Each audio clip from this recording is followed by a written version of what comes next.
We've all seen American movies where the football heroes, who are giants to a man, pack down and yell out things like, hut, hut, hut, to each other, and then all of a sudden run off in different directions as if someone hasn't used their lifebuoy. But how many of us actually know what it means? We've got two blokes here today who can tell us. From the LA Raiders, please welcome Mr. Steve Beuerlein and Stacey Toran.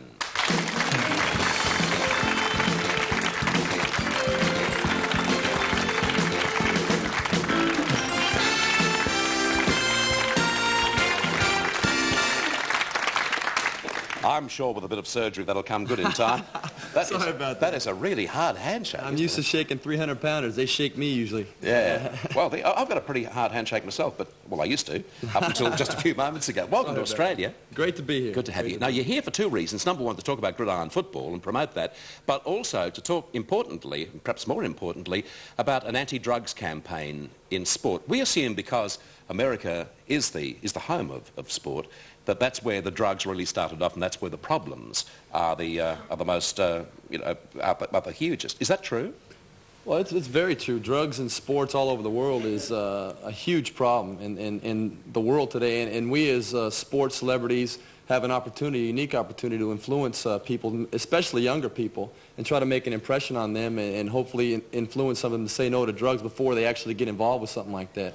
In fact, Stacey's got a T-shirt here, I think, to give you to promote that whole thing. We're playing a couple basketball games at the State Center Tuesday night and Thursday night to promote the drug-free campaign, and we'd like to give that to you.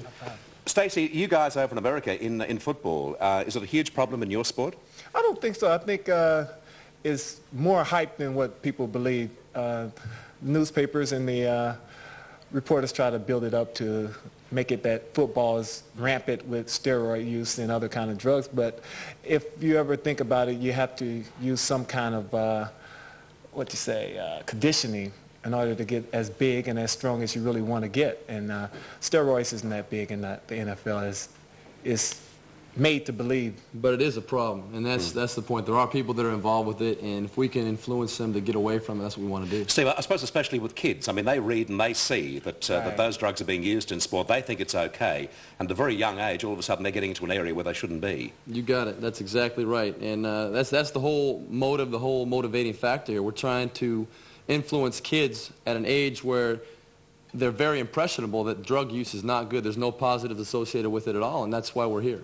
We're in, of course, a big way into football here in Australia. A couple of codes we've got, and over the weekend we had a couple of unexpected results. St George did beautifully for itself in the New South Wales code, and also the Bears beat Carlton, which was up until this year a top side. So there were, you've come to a country which loves its sport, particularly its football. But the one thing, I think I can speak on behalf of most Australians, we love to watch gridiron, but we don't know a lot about it. And we've been subjected to a lot of it through movies over the years. You've got some gear here, and I believe the intention is that you're going to, number one... You are the man today. I'm the man, am I? You're putting this stuff on. You're the lucky guy. Right. That's the football. Yeah. Why do you wear all this protective gear? Well, I'll tell you, you saw a guy named Jackson out here a little earlier. Mark Jackson. Oh, by the way, Michael Jackson, the big famous music man, singer. How big is he, by the way? Mark Jackson in America. Is he very popular? I think he's somewhat popular. He's not as big as he might think he is. But he's very popular in the United States. Jocko, if you hear me, I'm just kidding. He's very big in the United States. I got to see him later on. Okay. So what do we put on first? This is the shoulder pads. These are what we put over the top. I probably won't need these, eh?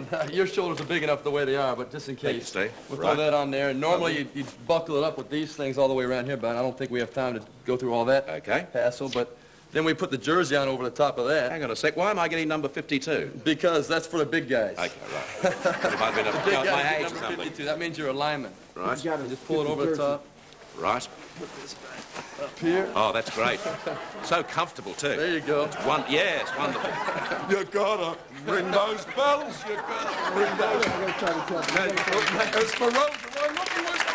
Now, they told us you got a big head. Yeah. So we brought the biggest helmet we could possibly find for you to put on here. I know you're going to slip right into this. And I'm doing this very happily, too, because I'm... No. Leave it on. Leave it on? Yes. Because I'm one guy on television who doesn't mind messing up my hair. You know what I mean? Just put it on. Good style here. Put that thing on. There you go. Terrific. Lovely. Yeah. put on some of these arm pads. Wonderful. There you go. Yeah. Right. It's very hard to hear in here. Right, the ball. The ball right here. Now I think we're gonna send you out for a pass here. I think. Sure. We're gonna try Perhaps to down here, right? Just give me a little bit of room. Right. So what do I, does that keep just flowing like that? Is it? Now, what's it called? Usually they buckle that on there. Yeah. But with you, I can't see for some reason, Steve. Could you just push it up a little bit for me, the actual... There you go. How's that? Oh, Now, what you're going to do here, in America, we have, a real unique practice. The center bends over. You're the center. You bend over in front of me. Now, I'm going to keep my distance back here. Normally, I'd stick my hands up underneath there, but I'm not going to do that today. Well, let's try it both ways. Okay, You so bend it's over. over. When I say hut, you snap the ball to me. When you say I'll what? say hut. Oh, okay. And you just hike so between your legs, you just throw it right to me. Right. Just hang on one second. What's he doing over there? He's What's he going to doing? tackle you after you catch the ball. Oh, he's going to what? He's going to tackle you after you catch the ball. Then you're going to run over there and catch a pass. Right, okay. Okay, you ready? You got to put the ball on the ground now. Put the ball on the ground. Right. And then I put hands down there. When I say hut, you Well, snap. it's rolling away. Okay. When you say hut, I'll do it. Put your hands on the ball. Okay. Say hut. There you go. Now run. Go for a pass. Run over to Stacey. There you go. You catch. Turn around. Oh. Now we come over. We tackle. Thank you, Steve. Thank you, Stacey. And we're back with you after this break. And have a great time here in Australia. Won't you?